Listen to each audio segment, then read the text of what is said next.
Cześć moi drodzy, witajcie w kolejnym odcinku. Dziś zajmiemy się chłodniczką spalin EGR. Tą oto chłodniczkę dostałem od firmy SKV, tak aby wytłumaczyć Wam, jakie usterki wyglądające na dość poważne mogą wystąpić w Waszym aucie, gdzie przez mylną diagnostykę możecie stracić bardzo dużo kasy. Ze względu na to, że jest to chłodniczka EGR. Jak sama nazwa wskazuje, chłodzi ona spaliny, które trafiają do EGR-a. Za chwilę pokażę Wam to na przykładzie silnika. Tak myślę, będzie łatwiej dla Was, abyście zrozumieli, o co mi chodzi. Dobrze, moja chłodniczka w aucie znajduje się tutaj. Tam daleko pod spodem jest schowany odcinek tej chłodniczki, czyli ta rurka, która jest połączona z kolektorem wydechowym, gdzie wpadają spaliny. Następnie spaliny przechodzą sobie tutaj przez samą już tą chłodniczkę, gdzie też krąży płyn chłodniczy, który składza te spaliny.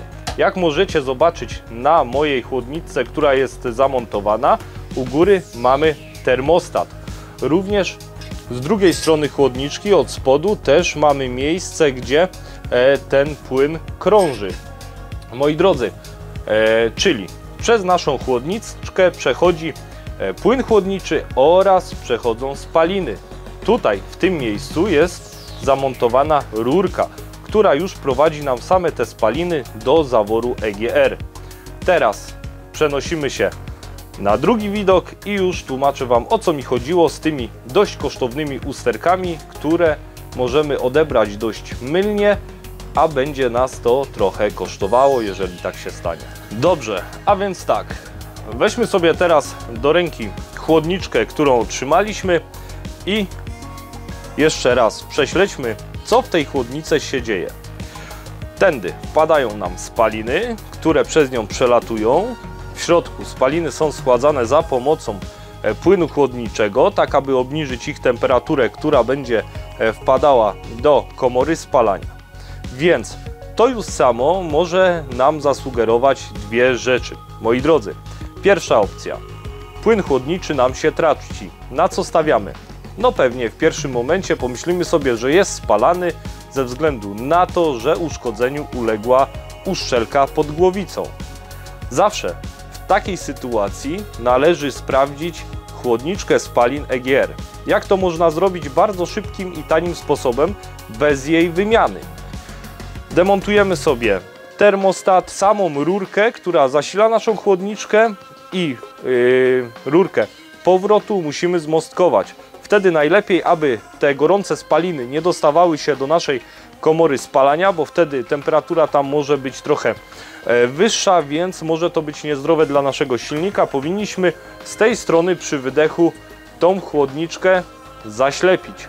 Ze względu na to, że jeżeli tutaj w tym miejscu naszą chłodniczkę zaślepimy, spaliny nie będą przedostawały się do jej wnętrza, tylko po prostu będą od razu odcięte przy kolektorze wydechowym. Wtedy nic naszemu silnikowi się nie stanie, nic mu nie zaszkodzi.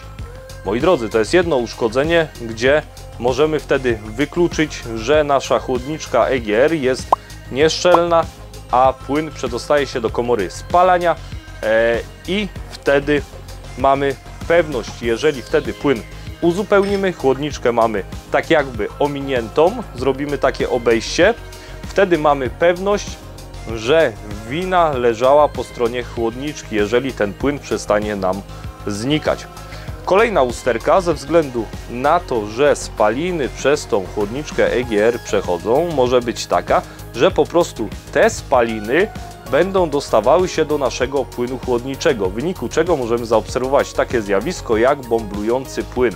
Jeżeli wtedy zrobimy test uszczelki pod głowicą, który ma nam wykryć zawartość CO2 w płynie chłodniczym, ten test wyjdzie nam prawdopodobnie pozytywnie.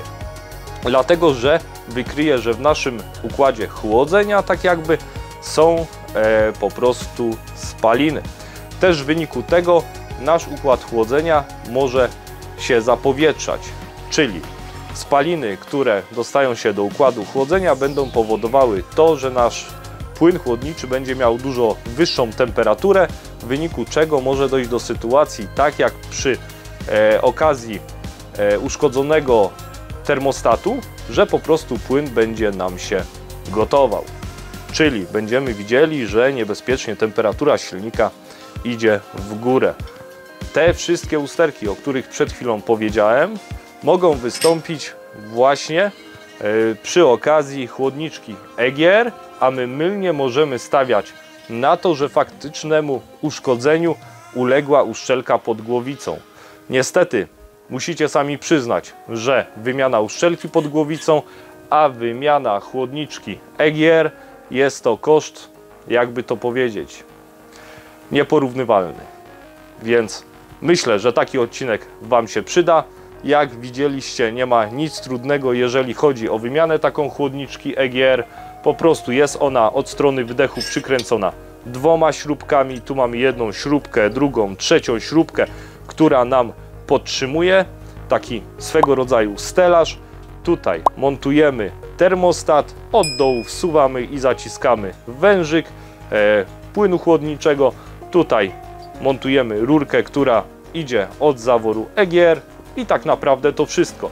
Banalny temat, więc jeżeli moja chłodniczka EGR jest sprawna, a też w tym miejscu mój EGR jest zaślepiony, bez sensu rozbierać pół auta, aby pokazać Wam, jak taką chłodniczkę można wymienić na nową.